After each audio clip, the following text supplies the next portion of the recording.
Saat ini ada 3 ribuan atau 4 ribuan something gitu ya.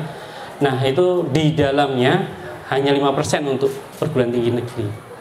Selebihnya 95% ada perguruan tinggi swasta. Dan tentu Bapak Ibu sekalian yang ada di forum ini pun jumlah perguruan tinggi dengan Bapak Ibu sekalian itu jauh lebih besar Bapak Ibu sekalian. Nah akan tetapi permasalahannya adalah ketika swasta itu banyak yang ngeklaim bahwa kualitasnya itu belum maksimal. Itu terbukti swasta untuk tadi ya, kalau kita berbicara kolaborasi, bicara akreditasi itu masih di belum bisa bersaing dengan negeri dan sebagainya. Nah, bagaimana caranya untuk Bapak Ibu sekalian terutama di swasta itu bisa juga setidaknya meningkatkan mutu perguruan tinggi Bapak Ibu sekalian itu menjadi lebih baik, dan tentunya tidak lain tidak bukan Bapak Ibu sekalian pasti mengejar akreditasi unggul. Ada beberapa hot issue yang mungkin saya kira Bapak Ibu sekalian pasti sangat paham betul bahwa ada salah satu perguruan tinggi yang menarik ijazahnya, kemudian lulusannya, kemudian bahkan dengan adanya maladministrasi ini bahkan beberapa lulusan itu yang sifatnya mungkin pembelajarannya bagus, dengan baik juga, mengikuti kegiatan dengan baik juga, tapi ternyata berdampak juga. Karena apa? Ya karena sistemik yang dilakukan. Nah dari situ juga bahwa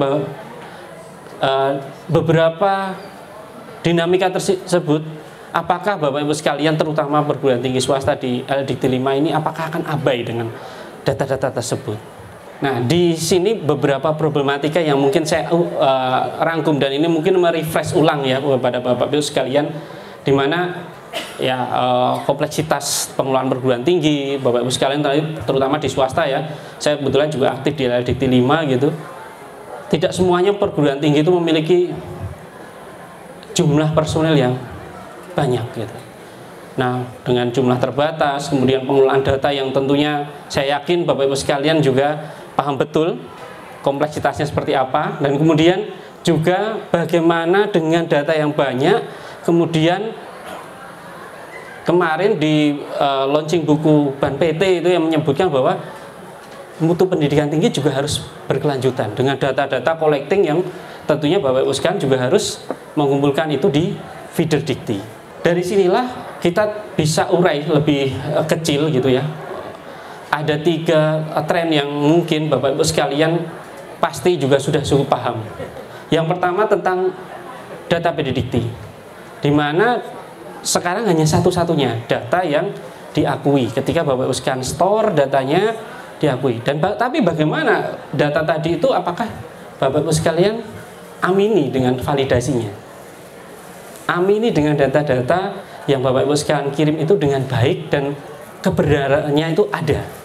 Dan kemudian bagaimana dari data itu bisa dikonsum untuk menentukan bagaimana mutu berkelanjutan dari Bapak sekalian. Bagaimana controlling SNDikti-nya. Tapi bagaimana proses-proses tadi itu memang berjalan dengan baik sesuai SNDikti. Sehingga dengan tren yang terakhir bagaimana akreditasi menjadi volunteernya. Bahkan sekarang banyak yang kalau salah kaprah akreditasinya dulu. Pokoknya akreditasinya ya, mutunya so-so lah. Ya penting ada buku, 4 buku dan sebagainya mungkin aman gitu ya.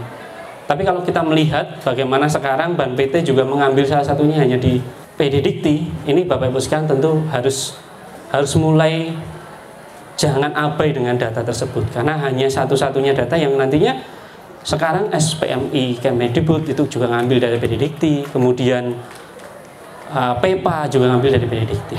Saya mengrefresh ulang, ini saya kutip di pasal 12 Permendikbudristek nomor 61 tentang pangkalan pendidikan tinggi, pangkalan data pendidikan tinggi. Jadi yang pertama adalah wajib dan valid. Jadi wajib, sudah wajib, tapi juga harus valid. Wajib dan valid. Yang kedua adalah tentang bagaimana ini menjadi tanggung jawab Bapak Ibu sekalian atas apa saja kelengkapan, kebenaran, itu semua harus siapkan oleh Bapak Ibu sekalian. Kemudian yang terakhir adalah jika tidak valid, pasti ada punishment yang diberikan. Nah, ini salah satu, tiga-tiganya ini adalah tugas utama perguruan tinggi, dan itu menjadi wajib bagi Bapak Ibu sekalian pimpinan perguruan tinggi. Karena LDikti dan PDikti itu tidak punya kewenangan untuk validasi itu. Semua harus ada divalidasi di Bapak Ibu sekalian. Bayangkan kalau saat ini hanya masrahke, bahasa Jawanya itu, hanya pasrah pada masing-masing operatornya dan sebagainya. Bagaimana ini bisa Bapak Ibu sekalian amini? Tapi tiba-tiba ada bom besar, maladministrasi. Itu bayangkan seberapa pusingnya, kayak yakin Bapak Ibu sekalian tentang hal itu. Salah satu yang bisa kita berikan ketika bagaimana sih caranya supaya Bapak Ibu sekalian itu terhindar dari fraud data tersebut. Nah, kami coba semua kita bridging di akademik atau administrasi akademik. Harus memiliki data yang terintegrasi dan terlaksananya SNDikti dengan baik. Itu wajib. Yang kedua adalah bagaimana kita punya platform integrator yang bisa menghubungkan data tadi itu tervalidasi. Jadi tidak hanya pada mengharapkan personal terus, tapi bagaimana sistem ini secara automatically bisa memvalidasi data tersebut. Yang terakhir, setiap proses yang ada itu harus terfilter melalui atau termonitoring melalui penjaminan mutu. PPEPP-nya kelihatan. Oh, sudah ngumpul, RPS-nya belum. Ketika belum ngumpul, nanti akan terjegal di sini. Oh, kalau ini sudah ngumpul, apakah sudah relate dengan standar KKNI atau belum? Semua akan dikontrol di sini.